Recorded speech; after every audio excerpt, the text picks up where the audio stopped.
you don't need to feel like you must be damn good at marketing because, at the end of the day, right, you'll be surprised that that's not what you need, You need to be good at sales because you need to be able to sell yourself and your services to secure the first client. Welcome to the One Day at a Time podcast, where we take things one day at a time. Today in the studio, we have Yan Ting. Hi, JJ. Hi, Yan Ting. Can you do a quick introduction about yourself and what you do? Oh, okay. Hi, I'm Yan Ting, and I run a social media agency called Elevan August Media. So I've been doing this for close to 4 years already. Actually, 4 years, yeah. 4 years, I started just before COVID. I started it full-time just before COVID. So like late 2019, early 2020 kind of thing? Yeah, 2019 I was like doing it as a side hustle, 2020 full scale. Yeah, so okay lah, I think it's kind of a milestone that I can tahan for 4 years, right? Yeah. So before that, I was juggling between different industries, many different jobs, from hospitality to healthcare to running my own business now. I see. Okay, so you run a marketing agency, right? There are actually a lot of marketing agencies out there, and marketing agencies do a lot of things, right? Yep. From social media to SEO to Google Ads, kind of stuff. So what exactly, in your opinion, right, does a marketing agency do based on your experience? Okay, a marketing agency basically offers marketing services to clients. And I think because the scope of marketing is very huge, it can be, it can range from email marketing to social media to SEO, etc. So I think at the end of the day, why we exist is because there are a lot of business owners out there who needs marketing services, but they probably budget is a problem. They can't afford a headcount on their own or a team on their own. Secondly is I think in order for you to get people who are marketers on board, you need to know kind of what they are doing and be able to guide them as the head of the business. So I think a lot of people, they struggle with them because they don't even know where to start from, how to even guide these people, right? So that's where we come in. Sometimes we go in as like the middleman between the business owner and their own marketing, in-house marketers. Right. So actually for some of the medium-sized businesses, right, like or medium to big-sized businesses, they actually have their own marketing department. So why do a lot of all these bigger or medium-sized businesses who have their own marketing department also hire an agency like you? I think because they are reserving their own resources, right, in-house marketers, more for strategy. Okay. Yeah. Okay. And then more for strategy and for planning because they know exactly what the company directions are. Whereas we come in, right, as an ad hoc kind of solution, right, we won't be able to understand their directions that well.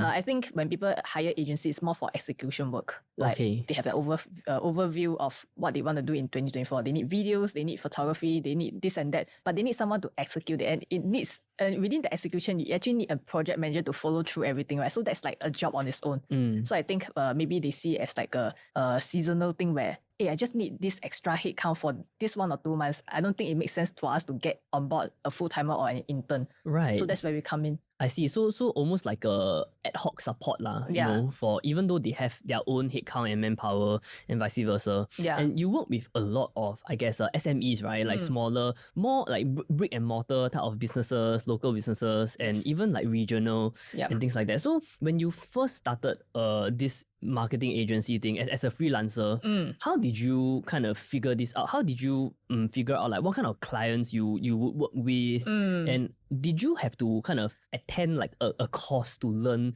all these things, or did you kind of figure it out on your own?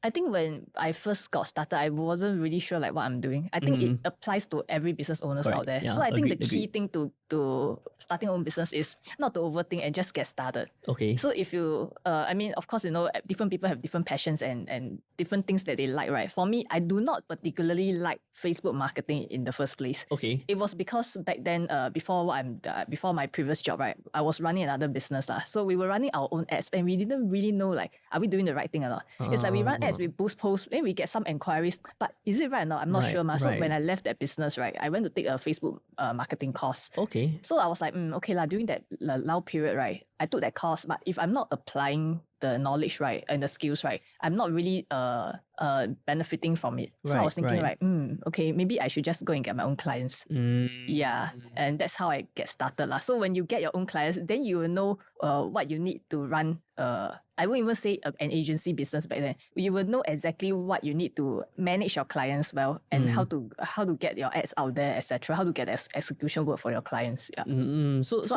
as I go along, I learn. Right. So you started with Facebook marketing, right? Yeah. But now your agency offers like a whole bunch of different services, right? I would say we are helping our clients on different platforms like TikTok, Instagram, Facebook, YouTube. But our main bread and butter is still leads generation. From to like Meta, like the Meta. I mean, when you first started, it's called Facebook lah. Correct. Now it's called Meta lah. Yeah. Right. So you basically run ads through the Meta business suite. To mainly Facebook and Instagram lah. That's right. So that's your. And then at the same time we have got clients, it's like along the way by the way kind of thing. They say, hey, since you're really working on this for me, why don't you help us to take care of our social media as well? We need to keep it looking alive.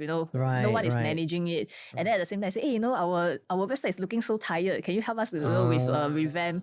So I will say I do not offer other kind of marketing services such as website and development and photography or videography on a very active basis. But if clients have this request, then we are more than happy to oblige as well. Right. Yeah. So what people usually come to you for is still like media buying basically. That's right. Primarily on Facebook Meta because you kind of know the system the best and vice versa. Yeah. So, for a lot of people, like you work with a lot of startups and I would say like entrepreneurial type companies or like solopreneurs, right? People that start their own business themselves and vice versa. So in your opinion, having been there before, you started your own business and then you moved into like starting an agency. In your opinion, should somebody from the get-go when they start a business, right, immediately look to engage a professional like you to help them with their marketing? Or should they try to figure it out themselves first? Because hiring an agency, of course, there's a lot more upfront costs, right? But doing it yourself, there is, I would say, in some way, opportunity cost because it takes time for you to learn the back end, to practice and figure out, A/B test a lot of things, and it takes sometimes years to get that skill, right? So as a solopreneur, as an entrepreneur starting your own business, whether it's brick and mortar or online, would you recommend people to straight away go for an agency, which could cost up to a couple of thousand per month, right? Even for a basic campaign. Or should they try to figure this out themselves? There's two ways about going about this. I think first, I have no objections with people trying to do it themselves first. Because when you try to do it yourself, most likely you will fail. I mean, most of the time you will fail. If you succeed, true. Then I'm very happy for you. Yeah. Like you're so lucky you get it right the first time. Right. But if you do not succeed at it, right, and then with that knowledge and experience that you have, you can use that to find an agency and you know exactly how to choose a good agency from the experience that you have. Because you know who is bluffing you, who is honest and who is ethical about the work they do. Right. Yeah. So and then with the work ongoing, right, and then when they do their reporting, right, you know exactly, right, whether these are BS or they are like real work delivered by the agency. And then that's how you assess whether the agency is worthwhile continuing or not. Yeah. So, but of course, like you mentioned, right, it takes time and there's opportunity cost as well. But I will say, right, in the first place, at the initial stage of the business, that business owner is probably not going to be very busy anyway. And it depends on the resources they have on hand. So if they are already having a day job, they try to, go into a side hustle, they have some money to back them up financially. They can use this money to go and invest in an agency or in a very good cause that can increase their level of succeeding at them doing Facebook ads. But if they are starting out full-time running a business from scratch, right, I would say don't waste this money unless you have a very huge investor who is backing you up. But I agree with you. I think it's very important for businesses or business owners to know a little bit of Facebook marketing or like generally like media buying and whatever because if you don't know, right, even if you hire an agency, it's actually very, very easy to get scammed, right? Because you don't really know how the whole flow of things operate. And I think especially for people who are less proficient with social media, not just people who are older, younger people can also be not very social media savvy because social media changes so quickly, right? Like in your short course of 4 years of doing this, like Facebook becomes become Meta, and like how many like threads launch, like all sorts of changes, right? And if we don't like run campaigns, we cannot upkeep to the latest, what would work like a funnel that worked 3 years ago might not even work now. Like a retargeting campaign that worked 2 years ago might not work now because the things change. Even the market sentiments about different in different industries also change. Yeah, absolutely. But I do think like what you mentioned just now, it is very important for business owners to just know a little bit, right? To update themselves. So even if you're hiring an agency or a freelancer to help you can differentiate which freelancer or which agency actually suits your style and which are the ones that, might be just out there to make a quick buck from you, which I think personally, right, I want to ask you about that also, because personally, I also used to kind of do what you do as a freelancer, right? Run marketing campaigns for people, but these days I don't know. These days I hire you, but because I think it's very important to have on ground knowledge, and once you stop doing, right, it's better to work with people who have that on ground knowledge, but you still can have that overall strategy overview. But in my own experience, and I believe in your experience as well, there are a lot of freelancers out there offering very similar services, right, in media buying, and say that they are marketeer, they can get you leads, they can get you whatever. But I do know a lot of friends and a lot of business owners who have hired freelancers or marketing agencies that end up being a bit iffy, right? So some of the I would say common tactics that people out there use to make a quick buck, right, that I've seen before is that they will tell you things like I will get you a lot of traction and things like that. So they charge you maybe like $10,000 a month, which is a huge amount of money, right? Even for a lead generation campaign, they charge you like $10,000 a month. They package everything nice, do video for you, and then instead of actually running a proper Facebook campaign, doing like retargeting or whatever, they're just going to buy views, right? They're just going to buy views, and then they'll come back to the client after 1 month to do a review and say, look, we got 1 million views, and then the client will be very happy, and then they'll continue for 6 months. And after 6 months, then the client will start to smell like, how come I get like 5 million views, but like I got nobody come to my shop? How come like nobody order my salad? Kind of thing, right? Then after that, then the marketing agency will be like, oh, these things take time, right? Then you continue to milk the client, especially client who are not so savvy with marketing, right? Then they're like, oh yeah, it takes time. So after 1 year of milking the client, like $120,000, right, $10,000 a month, then they'll say like, oh, like maybe this thing don't work for you. Our contract's up. Maybe you want to think about it. Correct. So then they just keep rinse and repeating, right? It's a lot of money, right? It's a lot of money, and I've seen this tactic being used a lot of times, and like it's not very ethical, lah. To me, right, what this means is actually at the end of the day, it's not about marketing agencies out there doing things like that to scam people, right? It's about how gullible you are as a business owner.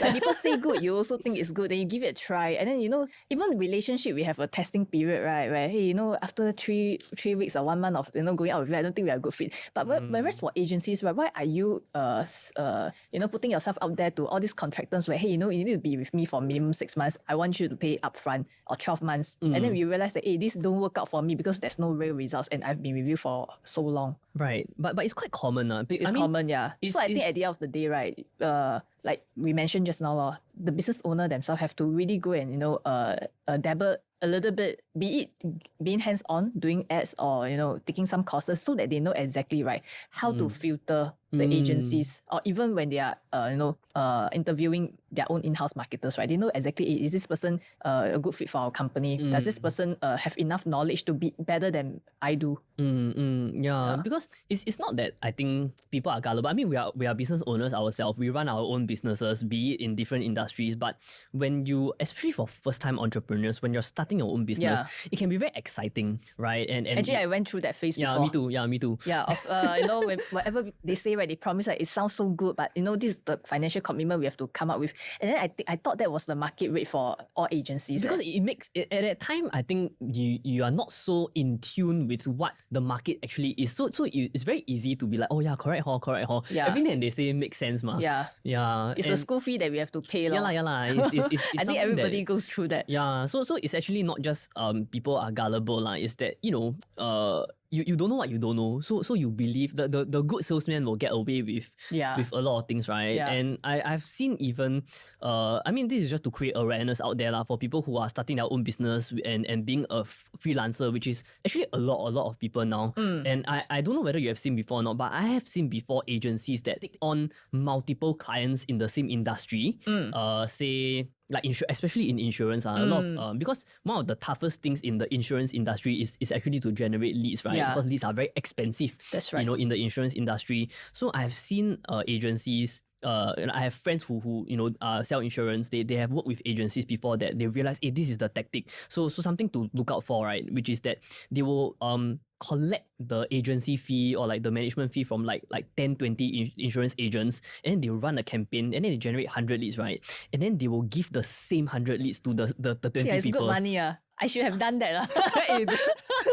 But it's I mean, on the agency side, it's technically not wrong because I promise you 100 leads, I give you 100 leads, but I never tell you, I also give the same 100 leads to 20 people. Then when these 20 insurance people call the same 100 leads, right, then like you make them compete for these 100 leads, which is a bit unfair. Actually, it's not just insurance, renovation also. Okay, we shall not mention the platforms, but when you submit your quotation, right, then they will say, we will bring your quotation to 5 different IDs. And then these IDs actually pay that platform. Right. Yeah, so it's not just insurance. Like insurance, renovation, like I think like this kind of big spending kind of industry, like buy house, buy car, buy like, like 10,000, 100,000, $1 million kind of big ticket items. The cost to run ads is very, very high. Yeah. So in order for this agency to like make quick money, this is like the way to do it. So I think if you are running your own business, right, this is really something to take note of, right? Because it is technically not illegal, I guess,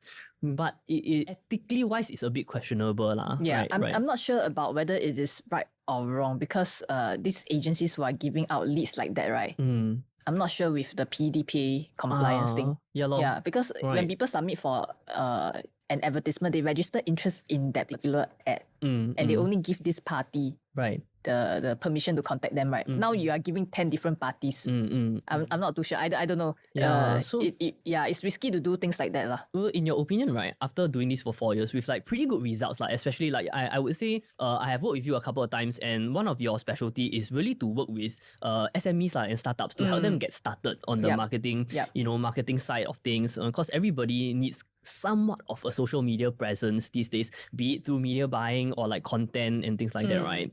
What would you say if somebody is keen to hire an agency? What are some of the few red flags to look out for? Because I don't know anything, but I still want to hire an agency because I know to get started. Okay, one of the red flag is, I think it's common market practice that everyone has a contract. They are not wrong to do that. I personally don't have. My agency doesn't have. Because to me it's like...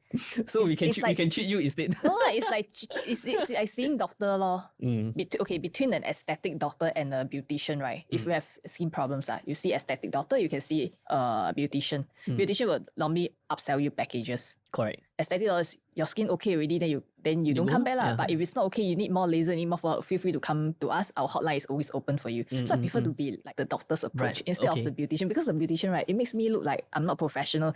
I have to upsell you in order to keep you as a client. I don't like that kind of approach in doing business. I think the feelings for both client and vendor must be mutual. Like, we are into this together, we are invested into this together. Right. I did not force you to stay with me. I did not force myself to stay together in the relationship. We want to work and make things happen. Right. So it's the same as being in a relationship. It's like, the Chinese saying, I always like to say this also to my clients, like, 爱情是不可以勉强的. I mean, right now, at the moment, I don't have a contract. We won't know for the future. But so actually it's common practice that a lot of agencies have contracts. So that is not a red flag. Right. I think one of the things to me is a red flag is when the agencies start to tell you things like, we will need to onboard you. But one of the things for onboarding is, helping the clients set up everything so that you can run things from their side, right? Example, they should have their own ad account. So in any case, the agency is not with the client anymore. The client should have the rights to their own data. Right. So some agencies out there will say, you use my own ad account because my ad account is very seasoned,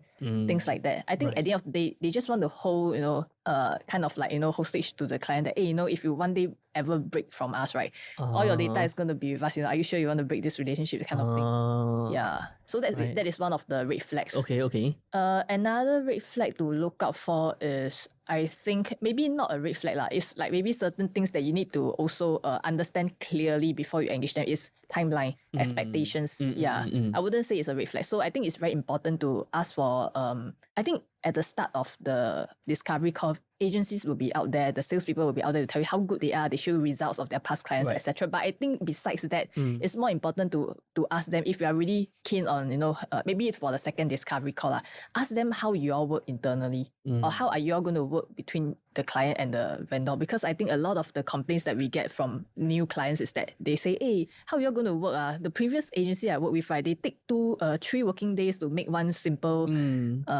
edit, and then they need to take 1 month to give us like a marketing plan for the next month. So I think in terms of SOP wise, we want to also be very clear, and if the style of working for the agency doesn't suit you, right, then just filter them off. Would you say like one of the red flags is also the agencies or like freelancers try to lock you in with like a minimum commitment period? Like say... I wouldn't say that, because it depends on the commitment period. If it's 12 months, then I think it's a little bit long. If it's 3 months, it's actually reasonable. And in fact, for a lot of things, it takes about 3 months to figure things out and to see results. So would you say like if somebody wants to lock you in for 1 year, then there should be a little bit of a maybe something is not right? Locking down for 1 year is okay, but locking down for 1 year, asking for the payment upfront is a big red flag. Okay. So talking about payment, right? I know that for agencies and freelancers, there are usually 2 ways that people charge. One is by a percentage, right? You percentage of like your spending, your ad spend, and the other is that they charge a management fee. Then after that, the ad budget is separate. You own self pay, right? So for you, your style is the second one, right? You charge a management fee. It's a transparent, upfront, solid. Actually, I do both ways. It depends on the clients, but most of the time it will be a fixed monthly fee. So generally based on a regular media buying campaign, right? What do you think is like a range of what is reasonable to charge for management fee? I know the range can be quite big. There is no fixed market rate, sadly to say, for our industry. But is there a figure that people see, right? Then they should like start to be alarmed. It's like, wow, because it can be, the range really can be quite big. Correct. Right? It can range from $500 from very basic, like, okay, you have photos, right? I don't need to do artwork. I just like help you run the ads with some copywriting. That's $500 a month. It can be it can range up to $10,000-$20,000 a month because I'm doing videos for you. I'm doing the script writing for you, etc. So I think at the end of the day, right, the business owner should be the one to assess how much marketing budget they have. And usually people say, I don't know, how much should I be investing? Then I will tell them, maybe looking at where you are in terms of revenue, take it as a 10% marketing budget out of your revenue as a rule of thumb. Then from there, right, you use that to assess exactly how much you can pay an agency or even to hire a full-timer. And then from there, you do your assessment of who you want to pick. Right. Okay, because like you did mention that it does take some time to see results, right? Especially for, say, startups with like no social media presence at all. There needs to be some kind of base building, like some awareness campaign before you even go into lead generation and things like that. So generally speaking, how long is okay, I think there are some industries and some products that is just very competitive, or like you say, like renovation and vice versa. Like at what point, right, should a business or freelancer be like, okay, maybe going straight into media buying for my particular product or service is not very efficient use of my marketing budget, right? At what point should they like start to think about that and maybe look at other avenues of marketing rather than focus on like social media marketing? At what point? Like, and do you think that it's like the 3-month mark, like test, then like doesn't seem to be working, or like 6-month mark or 12-month mark? Because maybe there are like views, there are clicks, there are leads and things like that, but maybe they are just very difficult to convert into customers. So actually, right, at the end of the day, I think social media buy doesn't work for every business. Okay, I've done ads for different clients before, ranging from cleaning companies, aircon ads, car dealership, property insurance. You'll be surprised some of the clients who are in certain industries, right, even though they are newcomers in that industry, right, whenever we run ads for them, it will work one. I think it has to do with the industry and how the market is responding and to the ads plus the supply and demand. Whereas there are some products or some services out there where you think, hey, it should be quite marketable, but there's just no response. So I don't think at the end of the day, right, it's about the timeline.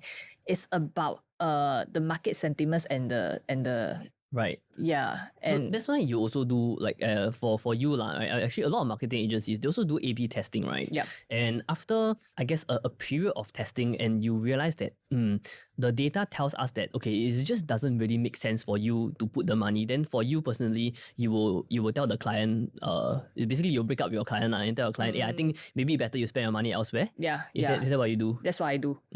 I think there's no point to waste other people's money and also waste our effort trying on things that doesn't work. So actually, right, I have a tip for people who are looking to start their own business. Maybe example, say, if you are looking to launch a series of pillows, right, for kids, before even going to the factory in China, coming up with a brand name, etc. Why don't you just take some OEM products, put a name, and then run some ads to see whether are people responding to it or not? Are there inquiries or not? Because if you can't even get your products successful on social media, right? Don't think about other things. You know why? Because PR is very, very expensive. Of course. And then who are you to get the journalists to write about you first? Right. And then if this don't even work well on social media, do you want to spend like 10, 15K doing a website that has got like 20, 25 SKU right, with e-commerce capability? I think that is too much of a risk. So every time I have a friend coming to me, I want to start this business, what do you think? I say, you want to start this business, right? You got the OEM product photos, right? Come up with a generic name, go to Canva, create a logo, create a page, run some ads and see how the results are first. Right. Before you feel that this industry and this business is right for you. Okay. Because I've seen so many failure cases among our clients, right? Then I realized, if only, right, they were to take a step back to do this first, then to dump in $100,000-$200,000 into this. So, actually, I have a question, and I think this question can be quite challenging to answer also, but I'm also very curious myself. Okay. Because I've been asking this question to myself for many years also. So because I also do this before, right? So we kind of empathize with the industry, and I know that sometimes it's really just, it can be a few factors. Number one, it can be the industry itself that is just generally challenging, or the audience, there's not enough an audience for it, so no point running ads for it. Or it could be the business owner or the salesperson itself, the skill level is not quite there, right? So even if the leads are coming in, they are not able to convert them. I wanted to talk about that. Then the last one, right, is the skill level. Okay, so assuming that the marketing agencies we're talking about is ethical one, like you are ethical, not out there to cheat people one. At what point do you decide, is it the industry problem, like not enough audience? Is it the salesperson or business owner problem, or is it your problem? Is it the marketing agency person not skilled enough to run the ads? Like for you personally, right? How do you determine that? Because in marketing, the skill level is also quite important right? It's quite important, and for you you specialize in media buying, so you're quite good at that.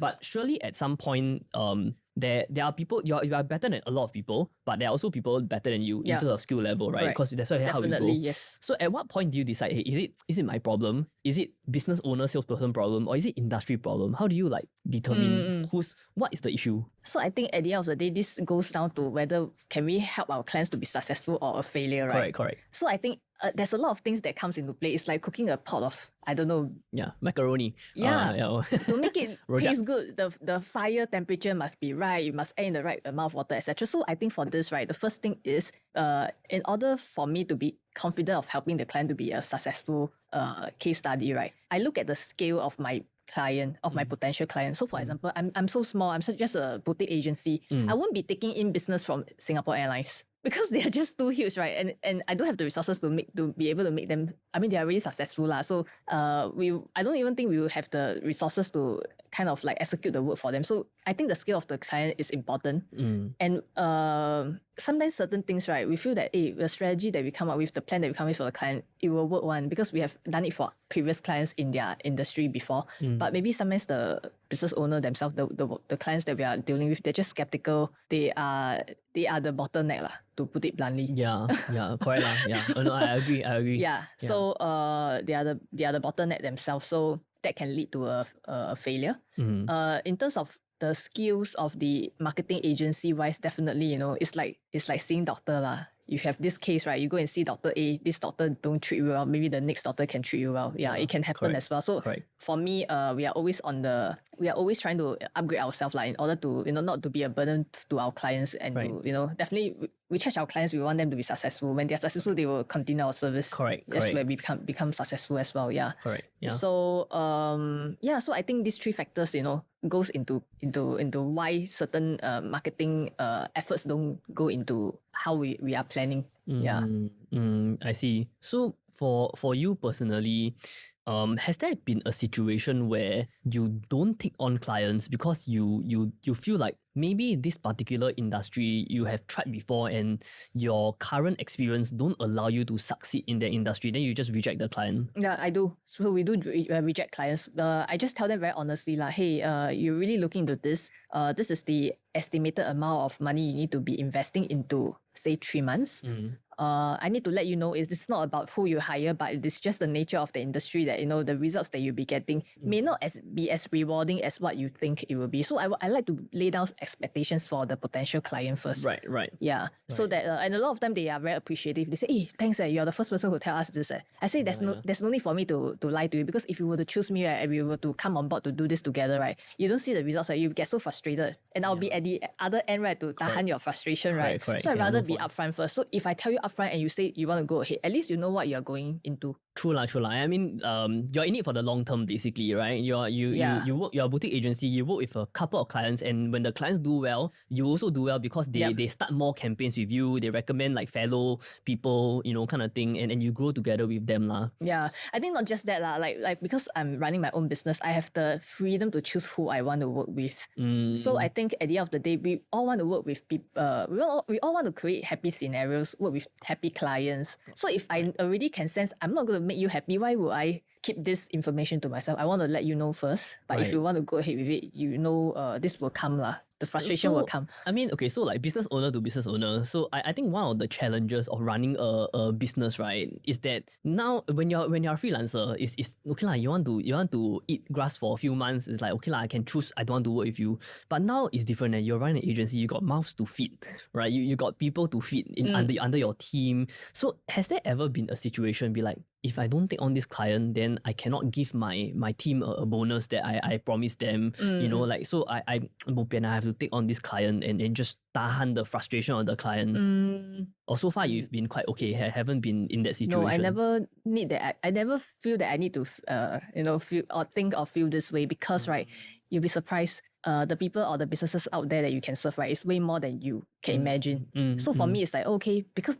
I can really feel that we are not going to be a good fit. So I'm not going to take you on. But and yet I can reserve my bandwidth to pursue another prospect. Right. Yeah. And then I think at the end of the day, right, it's a domino effect lah. When you onboard the wrong client, knowing that it's going to be a sour relationship, it affects the morale of your staff. Then people don't feel happy doing what they're happy. Then everything just not happy. I don't want to be like that. And then it's going to be hurting me emotionally and mentally as well. No need lah. Yeah. So I mean, at the end of the day, you are really in it for the long. You're really in it for the long run lah. Basically, work with people that vibe with you, do a good job for them. Correct. And they will just keep coming back lah. That's how you build a sustainable business, right? So as a somebody that has run a marketing agency for quite a while and seen like somewhat of a change in the digital media landscape, from people scrolling Instagram to people scrolling TikTok and all these like new developments in social media.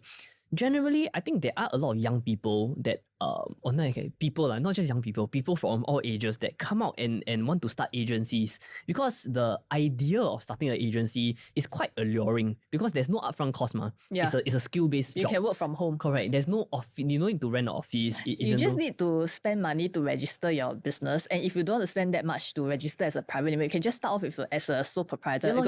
Correct, very cheap only. Yeah, then maybe buy a domain. You can do your own website. You can create your own logo. Yeah. So marketing agency is very easy to start lah, basically. Later I can go start 10 more marketing agency. Very easy, right? You just nowadays, like even like 1-2 years ago, the barrier to entry is very, very low. Later I just go chat GPT or Midjourney, just ask them make 10 logos for me, then I can start already. But like the starting is not the problem. How do you, if anybody out there is keen to do marketing, right, as an agency or freelancer, what would you say that is some things to look out for to to make their agency sustainable rather than you start and then you just, so a lot of agencies close down, right? Yeah. A lot, really. Correct. A lot of the agencies that I survey, right, when I first started out, they are not there on Google Correct, search because it's anymore. very easy to start, but to actually do a good job and to have clients coming back, that's the challenging part. Yeah. So my advice to people who are looking to start their own agency, I feel you don't need to feel like you must be damn good at marketing, because at the end of the day, right, you'll be surprised that that's not what you need. You need to be good at sales. Because you need to be able to sell yourself and your services to secure the first client. So I feel like one of the hurdle that I faced starting this business was securing the first client. Very difficult, but subsequently as you go along, it becomes easier. But that first client is very difficult. You understand, right? Because it's a little bit of a confidence thing. It's like I don't have a lot of portfolio to show. Correct. So like it's either you must be damn cheap or you are doing it for free. But if you're not doing it for free and you're not that cheap, like say charging people $100, $200, it's very hard for people to be convinced that I should give you a chance. But would you say that one of the good ways to start, right, is really to start doing for people for free or cheap to kind of gain the experience first? Definitely. Right? Yes. To gain the experience so that you have some kind of portfolio, but more importantly, you have that kind of experience to allow you to have that kind of confidence to say like, hey, this one I do before. Come, we see the back-end data, and then you can secure your first. So with that information that you have and the experience that you have, you can make it into a sales deck. And that's where I say, right, sales is more important than you being good at marketing. Right. So you have a sales deck as your product, then you can go and get your clients, show them what you have, and then sell them your services. Then from there, right, whatever that you don't know, right, you can always learn it when you are doing the job for them. Because at some point, if you keep doing, you're gonna get pretty good at it, right? But you need to be able to do it long enough to get good at it, right? Correct. Yeah, so that's the challenge. Thing is, you cannot use your own marketing dollars to try things out, right? So I think the best thing is don't charge too high first. Have enough case study on your portfolio, use that as a sales deck, sell yourself. Then from there, maybe say every 4 or 5 clients, increase your rate a little bit here. Yeah. Right. And then the next thing I feel somebody needs to have is customer service skills. Because at the end of the day, right, you're going to be managing people. Correct, and you'll be surprised, actually a lot of times, right, when you don't do something right or you don't give something on time, right, clients are more forgiving than you can ever think of. But the thing is, are you likable? How do you manage them? How do you talk to them? All these kind of things, right, are things that these are soft skills that people have to learn elsewhere. Right. Yeah. So it's not really about, hey, I'm very good at marketing, engage me. It's in the first place, can you even sell yourself well? Do you even make people like you for them to want to work with you? Yeah, because if let's say you screw something up, and if the client already has a good relationship to you, at least can talk it out lah, right? 好商量. But if you are very, very adamant and you're not very easy to work with, then when you screw something up, of course, client will be very, very hard. They will use the chance to get it back. To whack you lah. Yeah. So it's a little bit of a balancing act also lah, because you need to make money right? It's a career. It's not a hobby. You need to make money, but at the same time, like, you have to charge a reasonable amount for you to get good at it, right? So you cannot straight away come out and say, I boutique agency, I charge you $10,000 per campaign kind of thing. Can but a bit harder lah, right? Yeah. One last thing I want to ask you is that so there are a lot of entrepreneurial people are getting more and more, in this decade, there are more and more people coming out to start their whatever shop agency or like all sorts of agency, video agency, marketing agency, whatever do you think as a female entrepreneur, because last time there is a little bit of a sexist thing going on, right? Like male business people tend to have a little bit of an edge, but do you feel like that is a challenge for you as a female entrepreneur, or do you think like the landscape has changed? I think the landscape has improved over the past 5 to 6 years, but definitely people still view like, wow, you're a female, you're a girl. Some more you're quite young, right? Are you up to it or not? That kind of thing, yeah. And then a lot of times I think as a female entrepreneur, people will take you more lightly as compared to like the male counterparts. So I think at the end of the day, right, it's about the vibes we give to people, and also a lot of things that a lot of people will try to test water on you, not with you, on you. They'll think like, hey, this just now the agency owner that we met, she's a girl, right? She looks quite young. I think let's try to lowball her. If it's not on the client side, if it's on the vendor side, they'll be like, hey, I think we can delay her for another 1 more month. We do other client stuff first. Yeah, so I will think this kind of things still exist. So at the end of the day, right, be it male or female, we just need to be assertive about the things we do. And then we just need to be confident.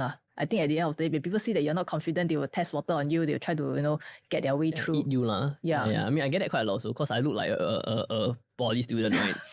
So sometimes you also, it is a challenge lah, right? Yeah, to kind of be experienced enough to kind of give that kind of confidence to the client that they're like, okay, this is the person I want to work with. Yeah. Kind of thing, right? So for people who are looking to start their own business, whether it's an agency or whatever, just to kind of summarize what one of the things that you keep talking about, right, which is basically people skills lah. Yeah. Right. You think apart from the actual hard skill, right, like marketing or whatever, do you think one of the most important things to really pick up as a business owner is people skills? Definitely. So actually, right, I strongly believe, right, there is no failed business, only failed business owners. You realize you realize when a certain person, right, do business, whichever industry they go to, right, they can excel in it. So it is their mindset and their attitude towards life and the work they do. But certain people, right, when they go into an industry, they'll say, this industry doesn't suit me because this and that, blah. Then they have a lot of grievances. Then at the end of the day, I was like thinking, right, actually, I think at the end of the day, the problem is not the business or it's the you. person. Yeah. Really. So True. yeah, so I think at the end of the day, yes, people skills is one. So people skills very broad, right? You have customer service, you need to be good at skills. Then you need to, at the end of the day, right, I think running a business, one of the things that is very important is 见人讲人话，见鬼讲鬼话. No, really. Can you elaborate on that? Okay, so it's not that I think at the end of the day, we human beings have a lot of emotions, right? And all the emotions that you face as a business owner is like roller coaster going up and down, Agreed, yeah. So at the end of the day, right, I think we are not trying to be pretentious. We just want to get things going, that's all. Yeah. So when you need to get things going, right, you need to put up a front, right? But you need to put up multiple fronts. It's not like you working for a boss. I'm a marketer, I'm not happy with my vendor. I just show my vendor this side of the face and I show my boss another side of it. But I think for a business owner, right, gone are the days where you feel like, I'm like you're the boss. I'm the king, and this is what I tell you to do. You need to be a people pleaser. In a way, like, hey, you want to get the staff to get something going, right? You tell them, you educate them, you coach them so they get this thing going in your way that you want it to be. Then at the client side, you need to tell the client, hey, this has happened, blah, blah, but we can do this solution for you, blah. And then when you go to the sales side, right, in order to sell services, you need to put on another front. So I think, right, at the end of the day, right, like I mentioned, to evaluate 见人讲人话，见鬼讲鬼话 is a skill that a business owner needs to have. Right. You have to essentially you have to be very, very flexible to put on multiple hats at the same time. Correct. Depending on who you are dealing with. Yeah. Right. And that is about being tactful as well. It's actually quite difficult, I think. Yeah. Because in our society, Asian people, we're not really brought up to be like that. Because our education system is very textbook lah, basically. Yeah. Right? We memorize shit and then we just regurgitate it out onto the exam paper and then we get an A. So this skill, I think in our society, in the way that we are brought up at home or in school, it's not something that comes very naturally to many people. So, how does someone develop this skill? I think it's through life experiences. Just put yourself out there lah. Yeah, and then one of the people skill that I feel is important as a business owner, right, is being daring to be confrontational about things. Yeah, because you see a lot of the times, like you mentioned, when we are agents, right, we don't dare to be confrontational about things, right, and we keep it to ourselves. Then this thing, it becomes from a red flag becomes a problem. So I think being a business owner is also about having skills to detect what might potentially go wrong and to be confrontational about it to the people who are involved. Right. And how to actually put everything out there that you can still sound tactful and gracious is another set of skills. Yeah. Basically, we're here to serve the client, but we're not there to be their servant. Yeah, right. Correct. We have to know when to say no, when to steer clear of certain things, and all these things is I would say it's a lot of, there's no like guidebook for everyone lah. There's no formula because it's really case by case, depending on the client, the situation, your experience level at that time, and it's So it's about talent as well at the end of the day, running a business. Aptitude lah, aptitude. Correct. Yeah, it's So some people pick it fast, some people they pick it slow, but you will get there lah if you are persistent about making it successful. Yeah. Okay. So if somebody wants to kind of work with you, or somebody is keen to work for you, where can they actually find you online? Here, this camera. Oh, I look here. This one. Yeah. Oh, so I just say where they can find me. Where they can find you. Oh, okay. Okay, so if you're interested to work with us or work with us as a client or work with us as a team, you can go to our website www.elevanaugust.sg, and then from there you can find my contact. You can just WhatsApp me. I respond very fast to WhatsApp. Nice. 11 August. Okay. Thank you so much, Yan Ting, for coming in, JJ. sharing your experience. Thank you for your time. And if you're looking for somebody to work with in marketing, or just looking for some advice, on marketing, feel free to contact Yan Ting at 11august.com. .com also can, because I will route it. I'll route the domain to. Oh, yeah, okay. So look for Yan Ting, and we will see you next time on the One Day at a Time podcast. Peace. Bye.